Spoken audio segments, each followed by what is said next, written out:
April 1943. A forest outside Smolensk, Russia. A German army radio operator named Ernst Fischer is filing a report he does not want to file. His unit, a signals battalion attached to Army Group Center, has been stationed near the town of Gniezdovo for 3 months. The forest nearby is called Katyn. The local Poles who work as laborers for the German garrison have been telling the same story since the Germans arrived. The Germans have been ignoring it because there is a war on and there are more urgent things to attend to. Today, they can no longer ignore it. One of the laborers showed a German lieutenant a particular area of the forest where the trees were younger than the surrounding woodland, where the ground was slightly raised in long rectangular shapes, where the soil, even in spring, smelled of something that the men who investigated it described in their reports as unlike anything they had encountered on the Eastern Front. And they had encountered everything. Fischer's report is 7 lines long. It says that the unit has discovered what appears to be a large burial site in the Katyn forest, that preliminary investigation suggests the site is extensive, that the bodies, based on the clothing and documents found with the first ones examined, appear to be Polish military officers. The report does not say how many. Nobody knows yet how many. Nobody will know for certain for 50 years. Because what is buried in the Katyn forest and in 6 other sites across Western Russia that will be found later, one by one, over decades, is not a battle casualty count. It is not the ordinary catastrophic arithmetic of the Eastern Front. It is 22,000 people, 22,000 Polish military officers, police officers, intellectuals, doctors, engineers, lawyers, professors, the men who represented the educated leadership of an entire nation, the officers who would have commanded the Polish army if Poland had ever been allowed to fight back, the professionals who would have rebuilt Poland after the war. They were not killed in combat. They were not killed by artillery or bombing or the random violence of the Eastern Front. They were transported, one by one, in groups of 250, to specific locations. They were taken from their cells with their hands bound behind them. They were walked to the edge of a pit. They were shot in the back of the head with a single pistol round, one at a time, 22,000 times. And then the men who ordered it, a government that considered itself the enemy of fascism, that had fought Germany, that would become one of the Allied powers that won the Second World War, and sat in judgment at the Nuremberg trials, spent the next 50 years telling the world that Germany had done it. 2 Allied governments, Britain and the United States, knew the truth within 2 years of the massacre. They said nothing for 50 years. This is the story of what happened in the Katyn forest, of who ordered it and why, of how the cover-up worked, of the men who tried to tell the truth and what happened to them, and of the moment 50 years later when a Soviet leader stood in front of cameras and said the words that 50 years of institutional lying had prevented anyone from saying. The words were simple. We did it. To understand Katyn, you have to understand what happened to Poland in September 1939. Most people know the German part of that story. On September 1st, 1939, Germany invaded Poland from the west. It was the act that triggered the Second World War. Britain and France declared war on Germany. The invasion is in every history book. What is in fewer history books is what happened 17 days later. On September 17th, 1939, the Soviet Union invaded Poland from the east. Under the terms of the Molotov-Ribbentrop Pact, the non-aggression agreement between Nazi Germany and the Soviet Union signed in August 1939, with its secret protocol dividing Eastern Europe between them, Poland was to be partitioned. Germany would take the western portion. The Soviet Union would take the east. The Polish army, already fighting Germany in the west, now faced a second invasion from the east. It collapsed within days. The Polish government fled into exile, first to Romania, then to France, then to Britain, where it would spend the rest of the war as the Polish government in exile, recognized by the Allies as the legitimate government of Poland. In the chaos of the Soviet invasion, approximately 250,000 Polish military personnel were captured by the Red Army. Among them were the men who would end up in Katyn. The Soviet secret police, the NKVD, under its chief Lavrenti Beria, processed the Polish prisoners and separated them into categories. Enlisted men were generally released or sent to labor camps. Officers were separated out. Police officers were separated out. Intellectuals, professors, lawyers, doctors, engineers, anyone with advanced education were separated out. These men were sent to 3 specific camps: Kozelsk, Starobelsk, and Ostashkov. In the camps, they waited. They wrote letters home, letters that were sometimes allowed through and sometimes were not. They organized lectures and educational programs. They maintained military discipline. They believed, most of them, that they would eventually be exchanged or released. In March 1940, the letters stopped. The men at the 3 camps were told they were being transferred. They were loaded onto trains. They were told they were going home. They were not going home. On March 5th, 1940, Lavrenti Beria, the head of the NKVD, one of the most feared men in the Soviet Union, a man whose name alone was enough to silence a room, sent a memorandum to Joseph Stalin. The memorandum is one of the most chilling documents to survive the 20th century. It was classified at the highest level. It was not seen by anyone outside the Soviet leadership for 50 years.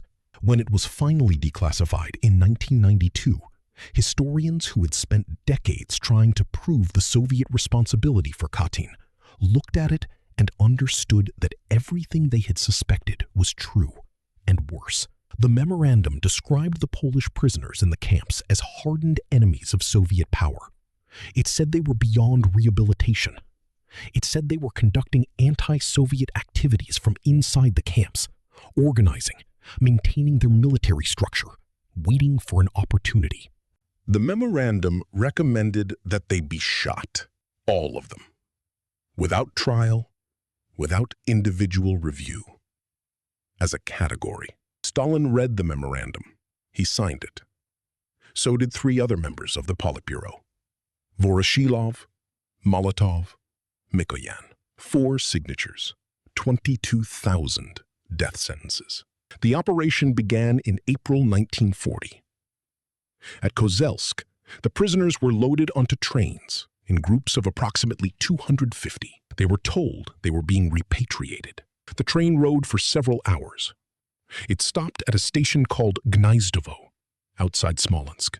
The men were transferred to prison vans that the Russian prisoners called Black Ravens. They were driven to the Katyn forest. They were walked into the trees. The NKVD officer who supervised the Katyn portion of the operation, Vasily Blokhin, was the chief executioner of the Soviet Union. He had personally executed tens of thousands of people during the Stalin purges. He was considered the most prolific state executioner in recorded history. At Katyn, he worked for 28 nights straight. He wore a leather apron. He wore a leather cap. He wore long leather gloves to protect his uniform from blood. He shot each man in the back of the head with a German-made Walther pistol. He preferred German pistols because they jammed less than Soviet ones under sustained use. He shot an average of 250 men per night. He was later awarded a medal for his work at Katyn. He died an alcoholic in 1954. He is not in the history books. His name is not on any memorial. He killed more people with his own hands than almost any individual in recorded history. He did it on government orders, in a forest, at night, for 28 consecutive nights, because his government had decided that 22,000 people needed to die, and that he was the man to do it. In April 1943, Germany announced to the world that it had discovered the mass graves at Katyn. German radio broadcast the news. The German government invited an international commission of forensic experts from occupied and neutral countries to examine the site. The timing was politically motivated. Germany was losing the war on the Eastern Front. Goebbels, the Nazi propaganda minister, understood immediately that Katyn was a weapon, that the discovery of 22,000 Polish officers murdered by the Soviets could be used to drive a wedge between the Western Allies and the Soviet Union. He was right that it was a weapon. He was wrong about how it would be used. The Soviet Union responded to the German announcement with a counterclaim. The Soviets said that Germany had committed the massacre. They said the Polish officers had been working as a labor force in the area and had been captured and killed by the advancing Germans in 1941. They produced witnesses. They produced documents. They produced a commission of their own. The Polish government in exile in London asked the International Red Cross to conduct an independent investigation. This was the moment that determined what the next 50 years would look like. The Soviet Union refused to allow an independent investigation. Stalin used the Polish request as a pretext to break diplomatic relations with the Polish government in exile, the legitimate government of Poland, recognized by Britain and the United States. He announced that Poland was being governed by Nazi sympathizers. And then he turned to his Western allies, to Churchill and to Roosevelt, and asked them to support the Soviet position. They did. Churchill told the Polish government in exile that their request for an independent investigation was unwise. He suppressed British intelligence reports that pointed to Soviet guilt. He pressured the Polish Prime Minister Sikorski, who was asking inconvenient questions. And when Sikorski died in a plane crash at Gibraltar in July 1943, the questions largely stopped. Roosevelt was even more direct. He had an American report on Katyn, a report prepared by American military officers who had investigated the site, classified. He had the officers who wrote it transferred. He said privately that raising the Katyn question would damage the alliance with the Soviet Union, and that the alliance was more important.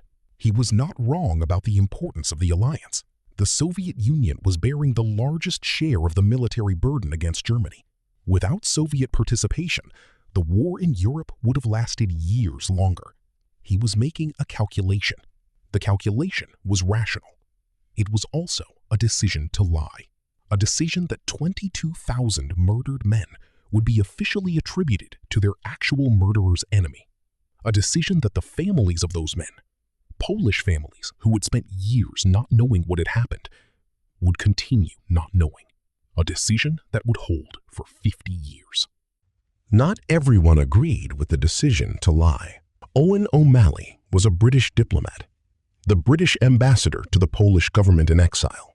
In 1943, after reviewing the available evidence, he wrote a memorandum to the British Foreign Office that is one of the most remarkable documents in British diplomatic history. O'Malley wrote that the evidence pointed overwhelmingly to Soviet guilt. He wrote that the decision to suppress this evidence for the sake of the alliance required calling things by their right names, that we have been obliged to give prominence to a conclusion that does not contain the whole truth. He said this plainly. He said it in an official document. He sent it through official channels. The document was classified. It was not declassified until 2004, 60 years later. O'Malley continued to serve as a diplomat. He did not lose his career, but his memorandum was buried, and the policy he objected to continued unchanged. In the United States, 2 Army officers, Colonel John Van Vliet and Colonel Donald Stewart, were taken to Katyn by the Germans in 1943 as part of an international observer group. They examined the site.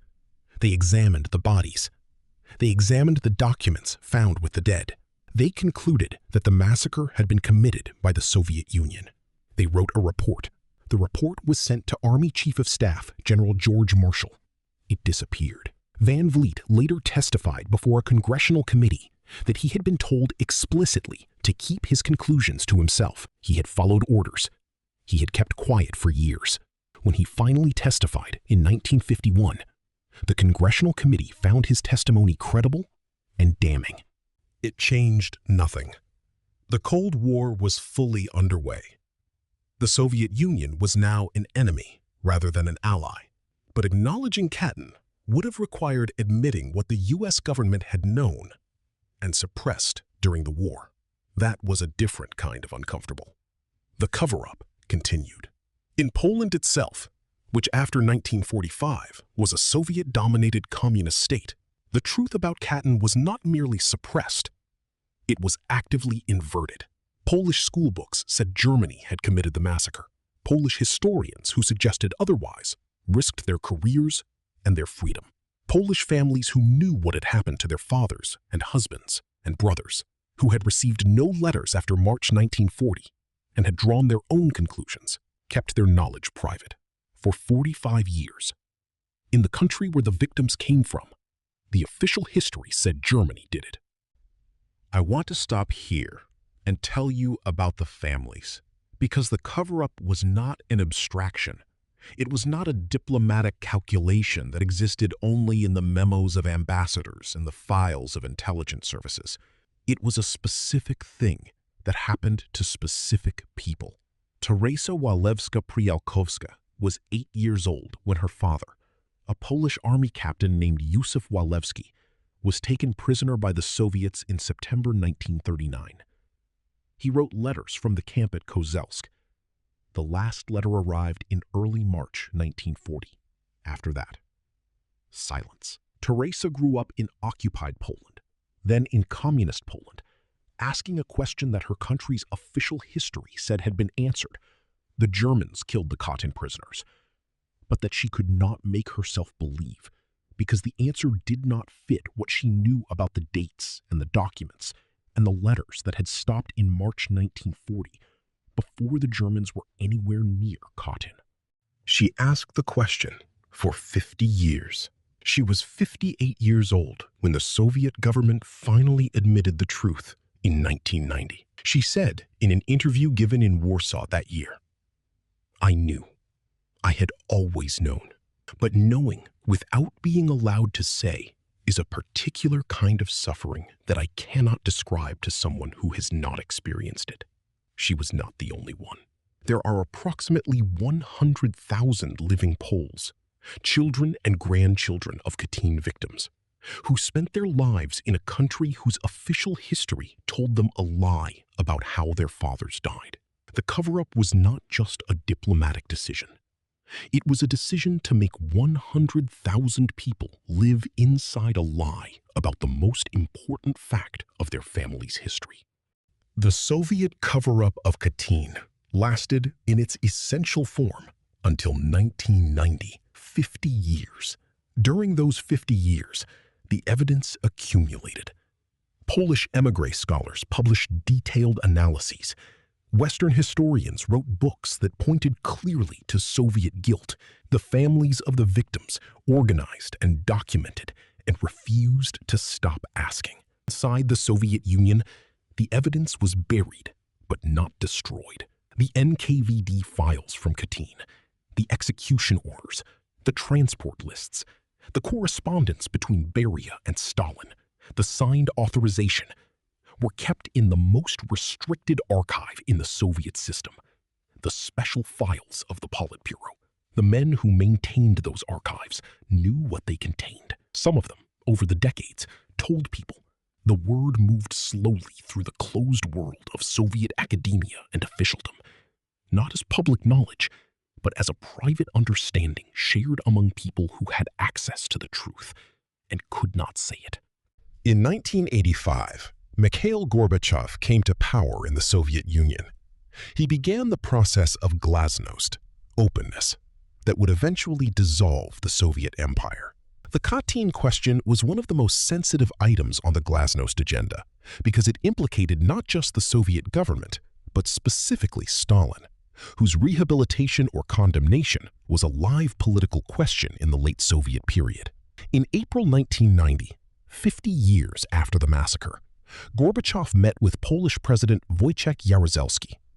He handed him a folder of documents. The folder contained the original Beria Memorandum. It contained Stalin's signature. It contained the execution orders. It contained the transport lists. It contained everything. Gorbachev said, "This is what happened." The Soviet government issued an official statement acknowledging Soviet responsibility for the Katyn massacre. 2 years later, in 1992, Boris Yeltsin declassified the full archive. The world saw Beria's memorandum. The world saw Stalin's signature. The world saw the execution orders with the specific numbers and the specific dates. 22,000 people. April and May 1940, shot by the NKVD on Stalin's orders. The truth that two Allied governments had suppressed for 50 years was now officially confirmed by the government that had committed the act. What is Katyn? It is a massacre of 22,000 people, an entire generation of Polish military and intellectual leadership, ordered in a single memorandum, authorized with 4 signatures, carried out in the spring of 1940 by men wearing leather aprons in a forest outside Smolensk. It is a cover-up sustained for 50 years by the government that committed it, enabled by the two Allied governments that knew the truth and said nothing, maintained in the country of the victims' families by a communist state that made the lie compulsory. It is the families, 100,000 of them, who lived inside that lie for 50 years. It is Owen O'Malley writing a memorandum that told the truth and watching it be classified for 60 years. It is Colonel Van Vliet being told to keep his conclusions to himself and following that order for 8 years because the alliance was more important.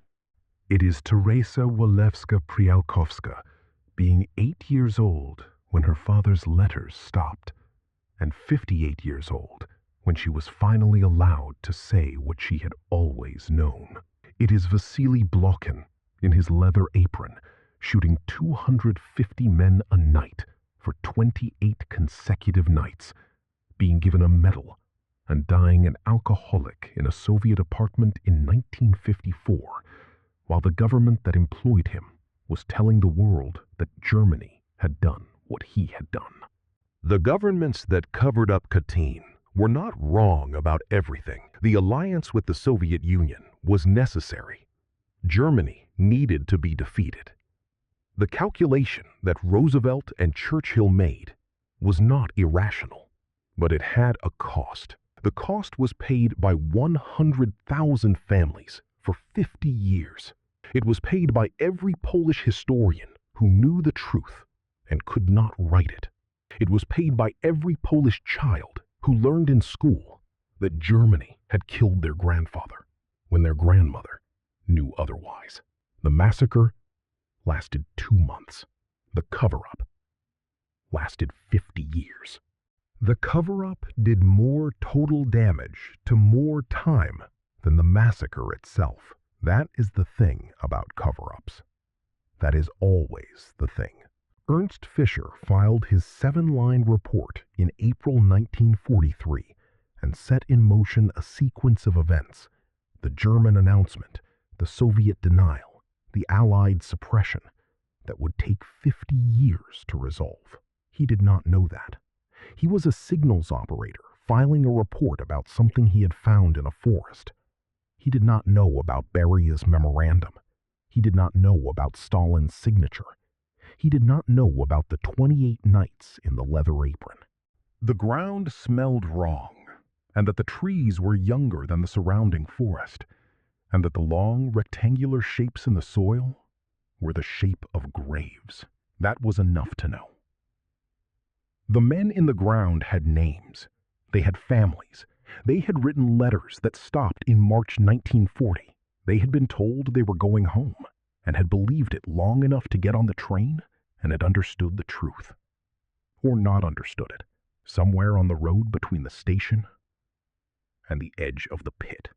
We know some of their names. We know their ranks. We know which camp they came from and which night they were transported. The NKVD kept meticulous records. The records survived. They are in the archives now. They are available. The families have their names back. That is what 1990 gave them. Not justice, not accountability for the specific men who signed the orders and carried them out, but the names back, the truth, the permission to say what they had always known. Teresa Walewska-Przyjałkowska said it was a particular kind of suffering, knowing without being allowed to say. The particular kind of suffering ended in 1990. 50 years is a long time to make 100,000 people carry a truth they are not allowed to speak. 50 years. Remember that. If this investigation gave you something to think about, the like button keeps stories like this visible. Stories that governments classified. Stories that families carried alone for 50 years. Stories that deserve to be in every history book and are in almost none. Subscribe if you want the next chapter. The Second World War produced many Katyns, many moments where the history that was written and the history that happened were different things. Most of those moments are still waiting to be told. The massacre lasted 2 months. The cover-up lasted 50 years. The families waited the whole time. They deserved better.